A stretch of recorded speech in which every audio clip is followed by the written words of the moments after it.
The morning sun cast long shadows across the rocky terrain of eastern Afghanistan as Lieutenant Commander Jake Reaper Morrison checked his watch. It was 05:47 hours, and his 6-man SEAL team had been moving through the mountains for 3 days straight. Their mission was supposed to be simple: locate and capture a high-value Taliban commander who had been coordinating attacks on coalition forces. Morrison wiped the sweat from his brow and looked back at his team. Chief Petty Officer Marcus Bull Rodriguez carried the heavy machine gun, his massive frame making the weapon look almost toy-like. Petty Officer First Class Tommy Ghost Chen moved like a shadow between the rocks, his sniper rifle carefully protected in its case. The youngest member, Petty Officer Second Class Danny Kid Walker, carried extra ammunition and medical supplies, his eager eyes constantly scanning the horizon. Behind them, Petty Officer First Class Mike Diesel Thompson managed their communications equipment, while Petty Officer First Class Sam Doc Martinez kept watch on their 6 o'clock position. Each man had trained for years to reach this level of elite military service, and they trusted each other with their lives. The intelligence reports had been clear. Their target, Commander Rashid Khalil, was hiding in a compound somewhere in these mountains. Local informants had provided coordinates, and satellite imagery showed a cluster of buildings that matched the description perfectly. What the reports hadn't mentioned was how many fighters Khalil had with him, or how well armed they might be. Morrison raised his hand, signaling the team to halt. Through his binoculars, he could see the compound nestled in a valley about 2 kilometers ahead. Smoke rose from one of the buildings, indicating people were definitely present. The structure looked exactly like the photos they had studied during their mission briefing back at base.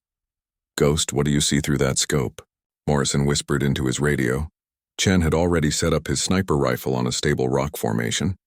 His voice came back calm and professional. "I count at least 8 tangos moving around the compound. 2 guards at the main entrance, looks like they're carrying AK-47s. There's movement in the windows of the main building, but I can't get a clear count from this distance." The compound consisted of 3 main buildings arranged in a rough triangle, with high walls connecting them to form a courtyard in the center. It was a typical Afghan fortress design, built to withstand attacks from multiple directions. The main building appeared to be 3 stories tall, with narrow windows that would make excellent firing positions for defenders. Morrison studied the terrain carefully.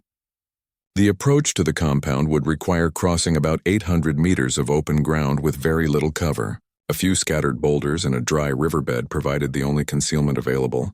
It wasn't ideal, but they had worked with worse conditions before. "Bull, you and Diesel take the north side. Doc and Kid, you're with me on the south approach. Ghost, find yourself a good overwatch position where you can cover both teams.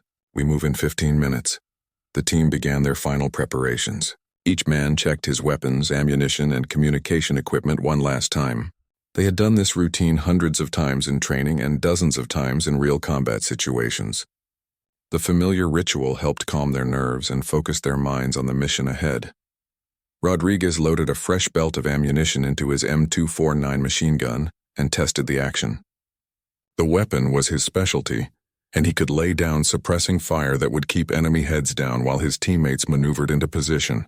Thompson adjusted his radio equipment and confirmed they had clear communications with their base camp, located about 20 kilometers away.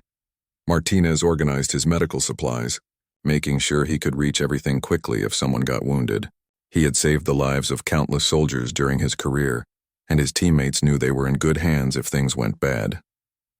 Walker double-checked his extra ammunition and grenades, knowing that in a firefight, running out of bullets could mean the difference between life and death. Chen found a rocky outcrop about 400 meters from the compound that would give him clear fields of fire in multiple directions. His .300 Winchester Magnum rifle was accurate out to 1,000 meters, and he had made shots at that distance before under combat conditions. From his position, he would be able to provide precision fire support and watch for threats that the assault teams might miss. As they prepared to move out, Morrison received an update from their intelligence officer back at base. The radio crackled with static as the message came through. "Reaper 6, this is base. Be advised, we're picking up increased radio chatter in your area. Looks like there might be more activity than we originally estimated." Morrison acknowledged the transmission and shared the information with his team. It wasn't unusual for intelligence estimates to be incomplete, and they had trained to adapt to changing situations. The possibility of additional enemy fighters just meant they needed to be extra careful and ready for anything. The morning air was crisp and thin at this altitude, making every breath require a bit more effort. The rocky terrain was treacherous with loose stones that could easily cause a twisted ankle or worse. Each step had to be carefully placed to avoid making noise that might alert the guards at the compound.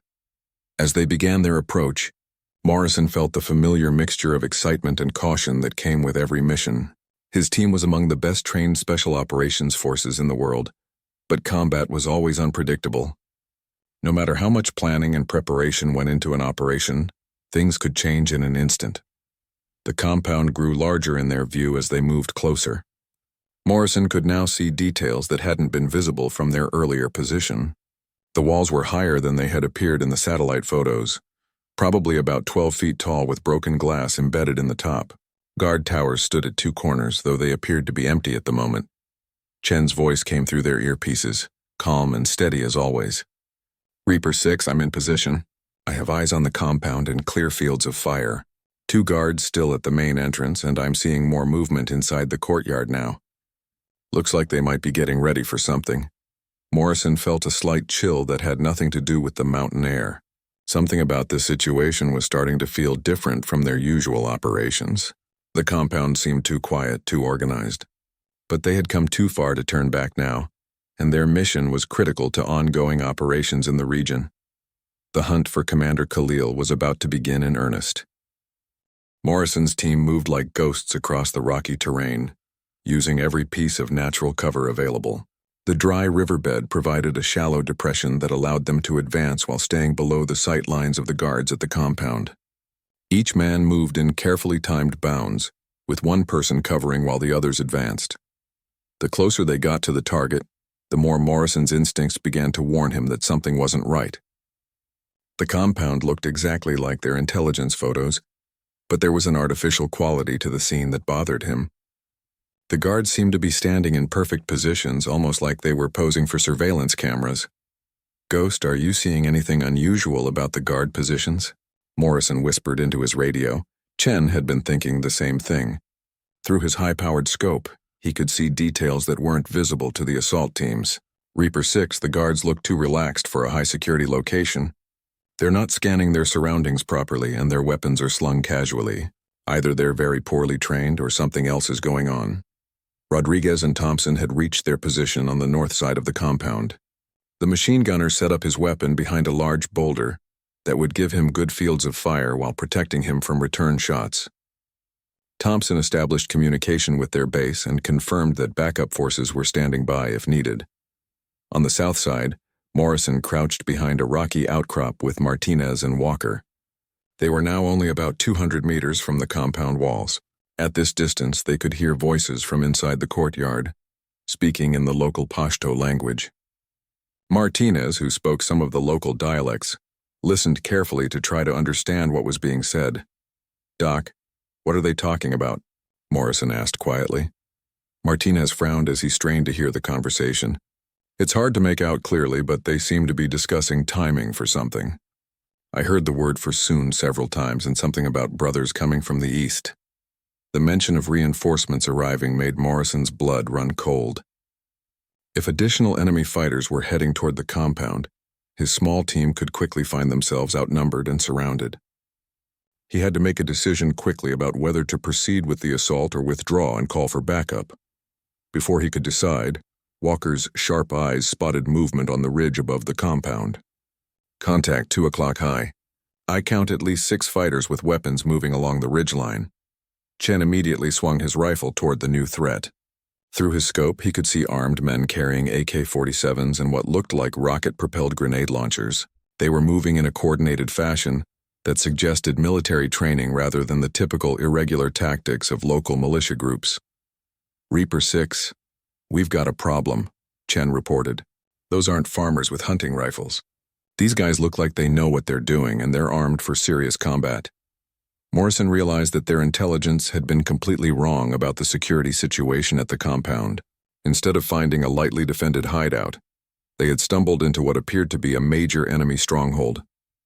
Worse yet, additional fighters were arriving to reinforce the position.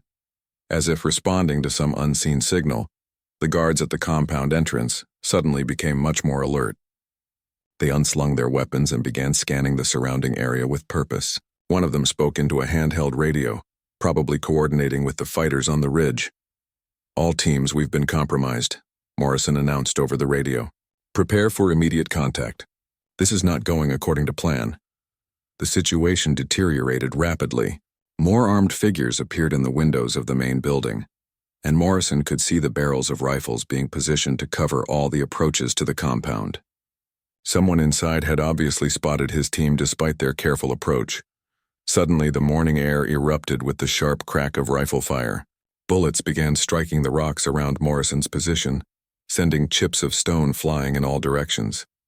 The enemy had opened fire simultaneously from multiple positions, suggesting a coordinated defense plan. "Take cover.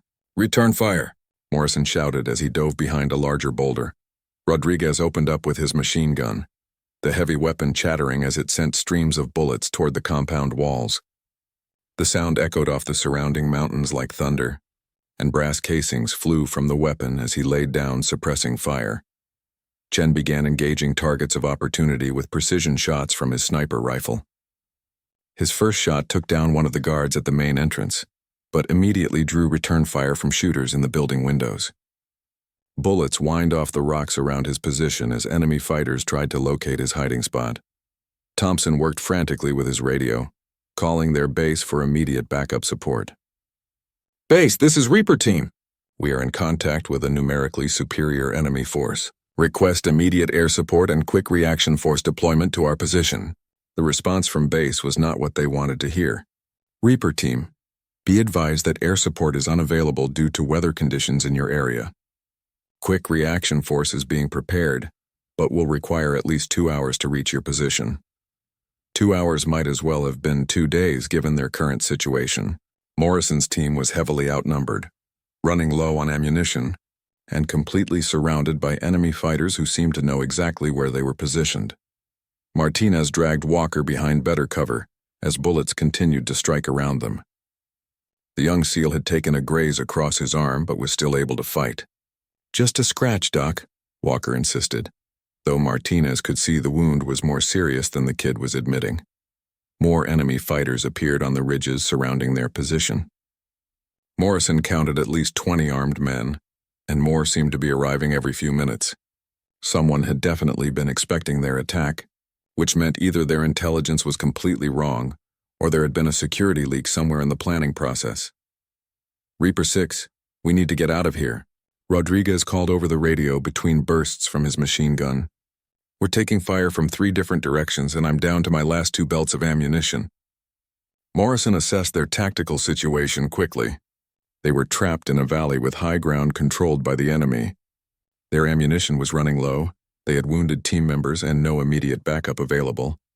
Staying in their current position would eventually result in being overrun, but retreating across open ground while under heavy fire would be extremely dangerous. The enemy had excellent fields of fire from their elevated positions, and Morrison's team would be exposed during any movement. They needed something to break the enemy's advantage and give them a chance to fight their way out. Chen's voice crackled over the radio with urgent intensity. "All teams, I'm seeing vehicle dust clouds approaching from the east. Looks like a convoy of trucks heading this way. We're about to have a lot more company." The trap was closing around them, and Morrison realized that their simple capture mission had turned into a fight for survival. His team was about to face odds that would challenge even their elite training and combat experience.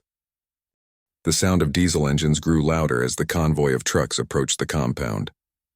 Morrison watched through his binoculars as 3 pickup trucks loaded with armed fighters came bouncing across the rough terrain. Each vehicle carried at least 6 men with various weapons, including machine guns mounted in the truck beds. "Ghost, can you take out the lead vehicle?" Morrison called to his sniper. Chen lined up his shot carefully, accounting for the movement of the truck and the distance to target. His rifle barked once, and the driver of the lead truck slumped forward. The vehicle swerved violently before crashing into a large boulder, sending fighters tumbling from the back. The other 2 trucks immediately stopped and began unloading their passengers, who quickly spread out to flank Morrison's team from yet another direction.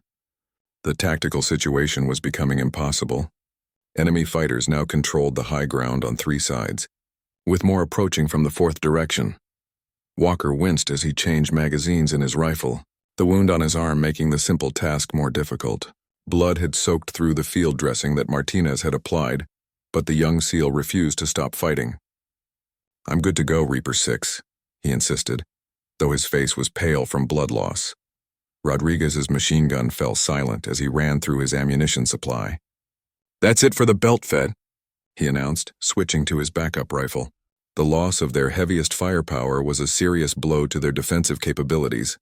Enemy fire intensified from all directions as the fighters realized the Americans were running low on ammunition. Bullets ricocheted off rocks constantly, creating a deadly storm of lead and stone fragments that made any movement extremely dangerous. Morrison realized they had perhaps 10 minutes before being completely overrun. His team was down to rifle ammunition and a few grenades, facing at least 30 enemy fighters with more arriving. The mathematics of combat were working strongly against them. "Thompson, any word from base on that support?" Morrison shouted over the gunfire. The communications specialist shook his head grimly. "Weather's getting worse and they still can't get birds in the air. QRF is loading up, but they won't reach us in time." Chen continued to engage targets with surgical precision, making every shot count. His elevated position gave him good fields of fire, but also made him a priority target for enemy shooters. Bullets constantly struck the rocks around him, and he knew it was only a matter of time before one found its mark. Suddenly, a new sound cut through the chaos of battle. From somewhere high above them came the distinctive crack of a different rifle, followed immediately by enemy fighters on the eastern ridge falling to precision shots. The shots were coming from an unexpected direction, and they were extremely accurate. "Who the hell is that?" Rodriguez wondered aloud as another enemy fighter dropped from a shot that clearly hadn't come from Chen's position. Morrison scanned the mountainous terrain above them, trying to locate the source of the friendly fire. Through his binoculars, he caught a brief muzzle flash from a rocky outcrop about 800 meters away on a peak that dominated the entire valley. The mystery shooter was systematically engaging enemy positions with devastating effect. Each shot seemed to find its target, and the enemy fighters were beginning to show signs of confusion as their comrades fell to an unseen marksman. Chen was equally puzzled but grateful for the assistance. "Whoever that is, they're one hell of a shot. Those are some serious long-range hits in difficult conditions." The enemy fighters began to react to the new threat by shifting some of their attention away from Morrison's team. Several groups of fighters started moving toward the high peak where the shots were originating, trying to locate and eliminate the hidden sniper. This redistribution of enemy forces gave Morrison's team some breathing room, but their ammunition situation remained critical. Martinez was down to his last magazine, and Walker was struggling to maintain his rate of fire due to his wound. "We need to use this opportunity to move," Morrison decided. "The mystery shooter has got them confused, but it won't last long. We need to reach better cover while we can." The nearest defensible position was a cluster of large boulders about 150 meters to their west. It would provide better protection and multiple escape routes if they needed to withdraw further. But reaching it would require crossing open ground while under fire. Morrison made the call. "Bound by teams. Bull and Diesel move first. Doc and Kid provide cover. Ghost, keep shooting anything that moves. We're displacing to those rocks on the western slope." Rodriguez and Thompson broke cover and began running toward the boulder cluster in a zigzag pattern designed to make them harder to hit. Enemy fighters immediately opened fire on the moving figures, but the mystery sniper responded by targeting anyone who exposed themselves to shoot at the Americans. The unknown marksman's intervention was proving decisive. Every time an enemy fighter tried to aim carefully at Morrison's team, a precision shot would force them back into cover or eliminate them entirely. The psychological effect on the enemy was enormous, as they couldn't locate the source of the deadly accurate fire. Martinez and Walker prepared for their movement as Rodriguez and Thompson reached the relative safety of the boulder cluster. "Ready, Kid?" Martinez asked, noting that Walker's wound was still bleeding despite the field dressing. "Ready as I'll ever be." "Doc," Walker replied, though his voice showed the strain of blood loss and fatigue. The two SEALs broke cover and began their dash toward the new position. Immediately, several enemy fighters tried to target them, But again, the mystery sniper intervened with perfectly placed shots that either eliminated the threats or forced them to take cover. Chen began his own movement, carrying his heavy sniper rifle while maintaining awareness of enemy positions. His relocation was the most dangerous, as he had to move the greatest distance while carrying the most equipment. Morrison provided covering fire with his rifle, carefully rationing his remaining ammunition. Each shot had to count, as he was down to less than 2 full magazines. The mystery sniper continued to provide overwatch, allowing Chen to reach the new position safely. Finally, Morrison made his own dash to join his team at the boulder cluster. As he ran, he could hear the crack of the unknown sniper's rifle continuing to engage enemy targets. Whoever was up there was buying them precious time and probably saving their lives. Once the team was reunited behind the new cover, they took stock of their situation. Their ammunition was critically low, Walker needed medical attention, and they were still surrounded by superior enemy forces. But the intervention of the mystery marksman had changed the tactical balance significantly. "Reaper 6, Chen called over the radio. "I'm trying to get eyes on our guardian angel up there. That shooting is too good to be accidental. Someone with serious training is helping us out." Morrison nodded as he reloaded one of his last magazines. The identity of their unexpected ally was a mystery, but their intervention had kept his team alive when the situation seemed hopeless. The question now was whether this unknown factor would be enough to tip the scales in their favor for a successful extraction. The mysterious sniper's fire had created a temporary lull in the enemy assault, but Morrison knew it wouldn't last long. Enemy fighters were already adapting to the new threat, using smoke grenades and coordinated movements to avoid exposure to the hidden marksman. His team needed to capitalize on this opportunity before their luck ran out. Thompson finally managed to establish better communication with their base camp.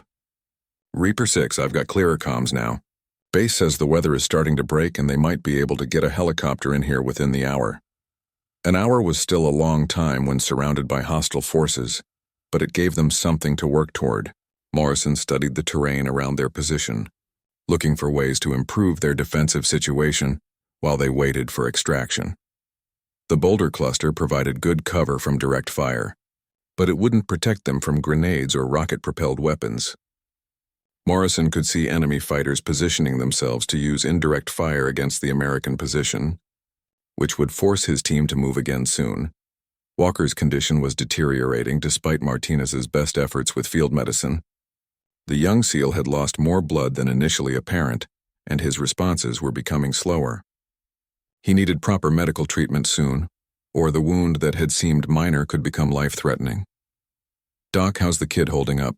Morrison asked quietly. Martinez checked Walker's pulse and examined the field dressing again. "He's tougher than he looks, but that wound is worse than it appeared initially. The bullet grazed an artery, and I can't stop the bleeding completely with what I have here. He needs a real medical facility." Chen had been studying the high peak where their mysterious ally was positioned. Through his scope, he occasionally caught glimpses of muzzle flashes, but couldn't make out any details about the shooter. Whoever's up there knows what they're doing. Those shots are coming from at least 800 meters in difficult wind conditions. The enemy fighters were regrouping for another assault, and Morrison could see them moving into new positions that would allow concentrated fire on the boulder cluster. Some were carrying RPGs that could eliminate their cover entirely with a few well-placed shots. Suddenly, Thompson's radio crackled with an unexpected transmission on a frequency they weren't monitoring. The voice was American, with a slight southern accent. "SEAL team in the valley, this is Overwatch. I've been tracking your situation. You've got about 15 minutes before they get those RPGs in position to take out your cover." Morrison grabbed the radio handset. "Overwatch, this is Reaper 6. Who is this? How do you know our frequency?" The response came back immediately. "That's not important right now, Reaper 6. What matters is getting you and your team out of there alive. I've been watching these guys set up an ambush for the past 2 days. This whole thing was a trap from the beginning." The confirmation that their mission had been compromised from the start explained the sophisticated enemy response. Someone had fed false intelligence to lure Morrison's team into a predetermined kill zone. The question was whether their mysterious ally had enough firepower to help them fight their way out. "Overwatch, what's your recommendation? We're low on ammunition and have a wounded man who needs medical attention." The radio was quiet for a moment before the voice responded. There's a landing zone about 600 meters north of your position, where a helicopter could set down safely. Problem is, you'll have to cross open ground while under fire to reach it. I can provide covering fire, but it's going to be risky. Morrison studied the terrain between their current position and the proposed landing zone. It would require crossing a shallow valley with minimal cover, while enemy fighters held elevated positions on both sides. Even with supporting fire from their hidden ally, it would be an extremely dangerous movement. Rodriguez had been listening to the radio conversation while keeping watch on enemy positions. Reaper 6, those RPG teams are getting into position. If we stay here much longer, we're going to get blown out of these rocks. Chen confirmed the assessment through his scope. I count 3 RPG teams moving into firing positions. They'll have us bracketed in about 10 minutes. Morrison made the decision that every special operations leader dreaded, choosing between bad options with no guarantee of success. All right, we're moving to the LZ. Overwatch will need continuous covering fire during the movement. Can you handle that? Roger, Reaper 6. I've got enough ammunition for sustained fire, and I've been marking enemy positions for the past hour. Start your movement when you're ready, and I'll keep their heads down. The team prepared for what would likely be the most dangerous movement of their military careers. Martinez gave Walker additional medical attention, using their last morphine to help manage his pain during the upcoming ordeal. Rodriguez distributed their remaining ammunition evenly among team members. Thompson coordinated with their base to have the extraction helicopter standing by at the earliest possible moment. The pilot would have to brave deteriorating weather conditions and potential enemy fire to reach them, but it was their only chance of getting Walker the medical attention he needed. Chen packed his sniper rifle efficiently, knowing he would need to move quickly while carrying the heavy weapon and its ammunition. His precision shooting had been crucial to their survival so far, and he might need to use it again during their movement to the landing zone. Morrison took one last look at the route they would have to traverse. 600 meters of broken ground with scattered rocks for cover, while enemy fighters with automatic weapons watched from elevated positions. The mathematics of survival were not encouraging. Overwatch were beginning movement in 30 seconds, Morrison announced over the radio. The response came back confident and steady. Roger, Reaper 6, I have eyes on multiple enemy positions. Begin your movement and stay low. I'll start engaging targets as soon as they expose themselves. Rodriguez and Thompson prepared to move first, carrying the heaviest equipment and providing suppressing fire for the rest of the team. Martinez helped Walker prepare for the movement, knowing the wounded SEAL would need assistance to make the journey. As Morrison checked his watch and prepared to give the signal to move, the crack of the mystery sniper's rifle echoed across the valley. An enemy fighter with an RPG fell backward from his position, the weapon clattering down the rocky slope. Their guardian angel was already at work. Move, Morrison commanded, and his team began what might be their final dash toward safety. The hidden sniper's rifle spoke again and again, each shot precisely placed to eliminate threats or force enemy fighters into cover. The intervention was proving even more effective than Morrison had hoped, but he knew their unknown ally couldn't protect them from every angle simultaneously. Rodriguez and Thompson broke cover from the boulder cluster, running in a low crouch toward the first piece of cover on their route to the landing zone. Immediately, enemy fighters opened fire from multiple positions, but the mystery sniper's rifle cracked repeatedly, forcing the shooters to duck for cover or fall to precisely placed shots. The two SEALs reached a small depression in the ground, about 100 meters from their starting position. Rodriguez set up his rifle to provide covering fire while Thompson worked with his radio to guide the incoming helicopter to their location. Next bound, Morrison called over the radio. Martinez helped Walker to his feet, and the two began their movement across the open ground. Walker stumbled twice, his blood loss making coordination difficult, but Martinez kept him moving toward safety. Enemy bullets kicked up dirt around the moving figures. But again, the mysterious marksman intervened with devastating accuracy. Morrison watched through his binoculars as enemy fighters fell or dove for cover whenever they tried to target his men. Chen began his movement next, carrying his heavy sniper rifle while maintaining awareness of threats from multiple directions. His route took him past a cluster of rocks where an enemy fighter had been hiding, but a shot from their hidden ally had eliminated the threat seconds before Chen reached the position. Finally, Morrison made his own dash across the open ground. As he ran, he could hear the steady crack of the mystery sniper's rifle providing overwatch. Each shot seemed perfectly timed to eliminate threats, just as they became dangerous to the moving Americans. The team regrouped at a larger rock formation about halfway to the landing zone. Walker was barely conscious now, supported entirely by Martinez, who was struggling with the weight of the wounded SEAL, plus his own equipment. Thompson received word over the radio that their extraction helicopter was 5 minutes out, but the pilot was reporting enemy ground fire in the area. Reaper 6, the bird is inbound, but they're taking fire from multiple positions. The pilot says he'll try to get in, but it's going to be hot. Morrison could see the landing zone clearly now, a relatively flat area surrounded by rocky outcrops that would provide some protection for a helicopter during landing. But enemy fighters were already moving to positions where they could engage the aircraft with small arms and RPGs. Overwatch. We're going to need that LZ cleared of threats before our ride arrives, Morrison called over the radio. The response came back immediately. Roger, Reaper 6. I can see several enemy teams moving toward the landing zone. I'll start engaging them now, but you need to get there quickly. I can't cover every angle simultaneously. The mystery sniper's fire shifted to targets around the landing zone, and Morrison could see enemy fighters falling or scrambling for cover as precision shots found their marks.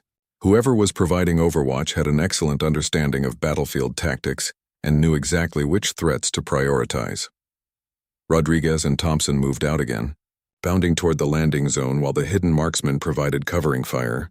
They reached the edge of the designated area just as the sound of helicopter rotors became audible in the distance.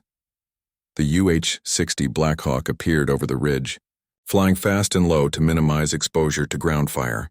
Morrison could see bullet holes in the aircraft's fuselage, evidence that the pilot had already braved enemy fire to reach them. Martinez and Walker began their final movement toward the landing zone, with Walker barely able to walk even with assistance. Enemy fighters tried to target the wounded Americans, but the mystery sniper continued to eliminate threats with supernatural accuracy. Chen reached the landing zone and immediately set up his rifle to provide additional covering fire for the helicopter's approach. His position gave him good fields of fire toward enemy positions on the eastern ridge. Morrison made his final dash to join his team at the landing zone. As he ran, an enemy fighter with an RPG emerged from behind a boulder, taking aim at the approaching helicopter. Before Morrison could react, the crack of the mystery sniper's rifle echoed across the valley, and the RPG gunner fell backward.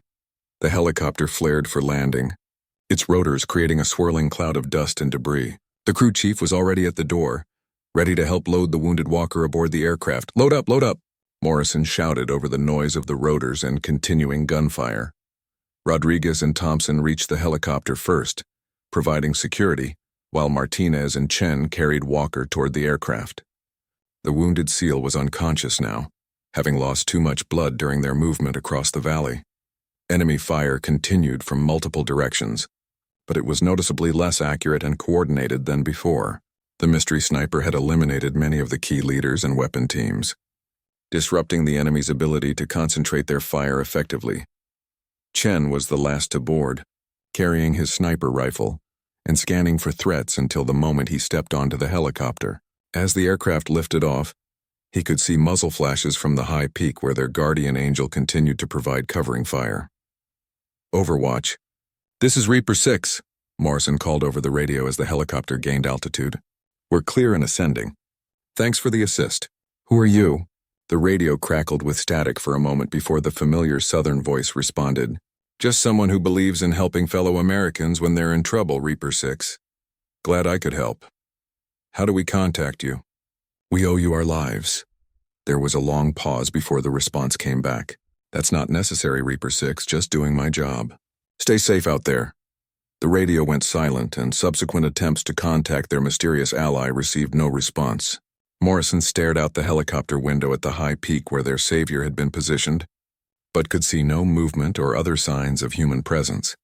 Thompson worked with his communications equipment, trying different frequencies to reach their unknown benefactor. "Nothing, Reaper 6, whoever that was. They're not responding to any calls."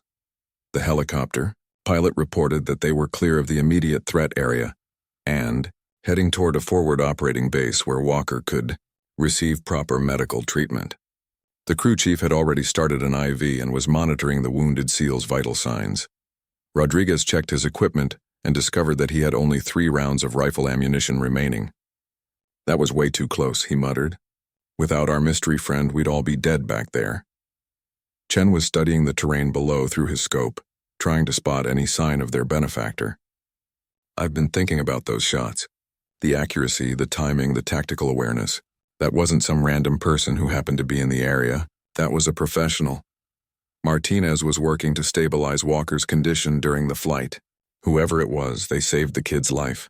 Another 10 minutes and he would have bled out completely." Morrison continued to puzzle over the identity of their rescuer as the helicopter carried them toward safety. The voice had been American, but that didn't narrow things down much. The shooting skills suggested military training, possibly special operations background. More intriguingly, the mysterious marksman had known their radio frequencies and had been tracking the enemy preparations for days. That level of intelligence gathering suggested someone with significant resources and experience in the region. As the forward operating base came into view, Morrison realized that their mission had raised more questions than it had answered. Not only had they failed to capture their target, but they had discovered a sophisticated enemy network that had been expecting their arrival. The helicopter touched down at the medical facility, and Walker was immediately rushed into surgery. The base medical officer confirmed that Martinez's field treatment had been excellent, but the young SEAL would need several weeks of recovery before returning to duty. Morrison's team was debriefed by intelligence officers who were very interested in the details of their mysterious ally. The fact that an unknown American operative was apparently working independently in the region raised significant security concerns at the highest levels of command. "We need to find out who that was," the intelligence colonel insisted. "Someone with that level of skill and access to classified frequencies could be either a tremendous asset or a serious security risk." Chen provided detailed information about the shooting skills he had observed, emphasizing the extreme accuracy and tactical awareness their benefactor had demonstrated. "Sir, whoever that was could have eliminated our entire team from that position if they had wanted to. Instead, they chose to save our lives." Rodriguez agreed with Chen's assessment. "That person had us completely at their mercy and chose to help instead of harm. In my book, that makes them a friend until proven otherwise." The debriefing lasted several hours, with intelligence officers trying to piece together any clues about their rescuer's identity. Radio intercepts from the area were analyzed, satellite imagery was reviewed, and databases were searched for any Americans reported missing or operating independently in the region. Thompson worked with communications specialists to analyze the radio equipment their mystery ally had used. The signal characteristics suggested military-grade equipment, but that still didn't narrow down the possibilities significantly. Meanwhile, medical personnel confirmed that Walker would make a full recovery. 3 weeks later, Morrison received an unexpected summons to report to the base commander's office. He found Colonel Sarah Mitchell waiting for him with a thick file folder and a serious expression on her face. "Lieutenant Commander Morrison, we've made some progress on identifying your mystery sniper," she began, opening the folder to reveal photographs and documents. "What I'm about to tell you is classified at the highest levels." Morrison studied the photographs, which showed a weather-beaten man in his 50s, with steel-gray hair and piercing blue eyes. The face looked familiar somehow, though he couldn't place where he might have seen it before. Staff Sergeant Michael Phantom O'Brien, formerly of the Army's 75th Ranger Regiment and later attached to Special Operations units, whose missions remain classified. He was reported killed in action 2 years ago during a classified operation in this same region. The revelation hit Morrison like a physical blow. "He's supposed to be dead?" Colonel Mitchell nodded gravely. "According to official records, yes. But we've now discovered that O'Brien survived that mission and has been operating independently in these mountains ever since. Apparently, he's been conducting his own private war against the same terrorist networks that have been targeting our forces." Morrison studied the file more carefully, reading through O'Brien's impressive military record. Multiple tours in Iraq and Afghanistan, expert marksman qualification with numerous weapon systems, and citations for valor that painted a picture of an exceptional warrior. "Why didn't he return to base after surviving that mission?" Morrison asked. "That's where the story gets complicated," Colonel Mitchell replied. The mission he was on involved a betrayal by someone in our intelligence network. His entire team was ambushed and killed because someone fed information to the enemy. O'Brien survived, but he had no way of knowing who he could trust within our own organization. The pieces began falling into place for Morrison. O'Brien's knowledge of their radio frequencies, his awareness of enemy preparations, and his ability to track terrorist movements all made sense if he had been operating in the region for 2 years. "How did you finally identify him?" Morrison inquired. Colonel Mitchell smiled slightly. "Your communications specialist, Thompson, did excellent work analyzing the radio signatures from your contact. We were able to match the equipment characteristics to gear that O'Brien's unit had been carrying when they disappeared." Morrison realized that O'Brien had been watching their mission from the beginning, probably evaluating whether they could be trusted before deciding to intervene. The fact that he had chosen to save their lives suggested he had concluded they were legitimate American forces rather than part of whatever conspiracy had killed his team. "Where is he now?" Morrison asked. "Unknown. We've tried to make contact through various channels, but he's not responding. O'Brien apparently trusts no one in the official chain of command, and honestly, given what happened to his team, I can understand his caution." Colonel Mitchell pulled out another photograph, this one showing the compound where Morrison's team had been ambushed.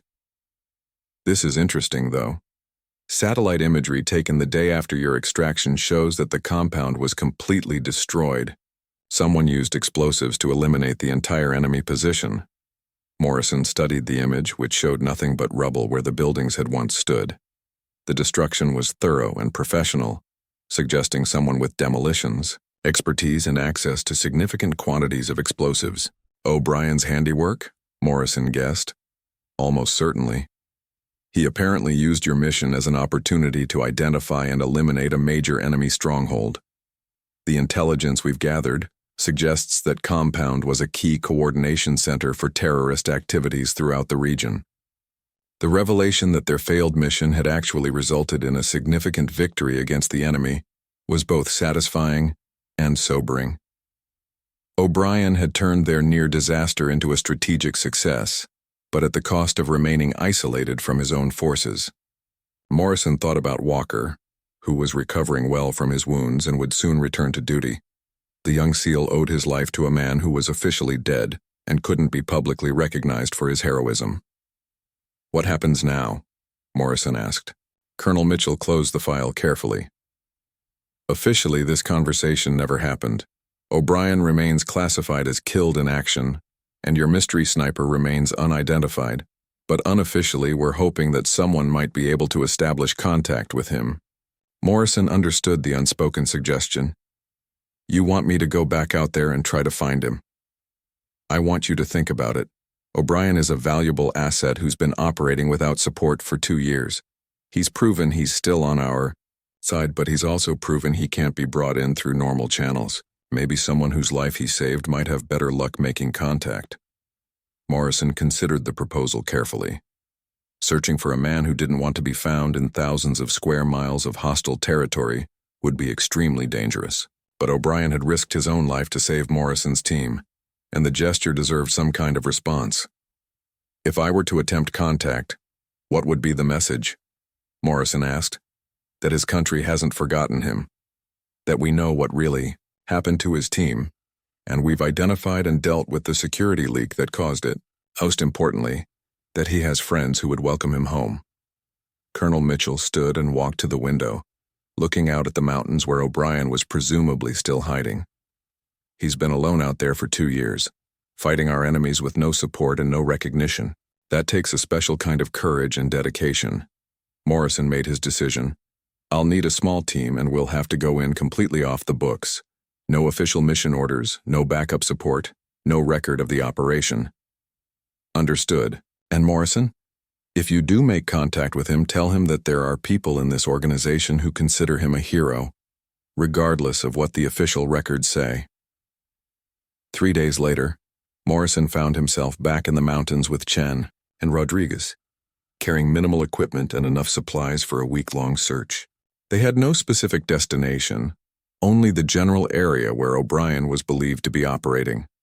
On their second day in the field, They found a message carved into a tree trunk near a mountain stream. The carving was fresh, and it contained coordinates that weren't on any official map.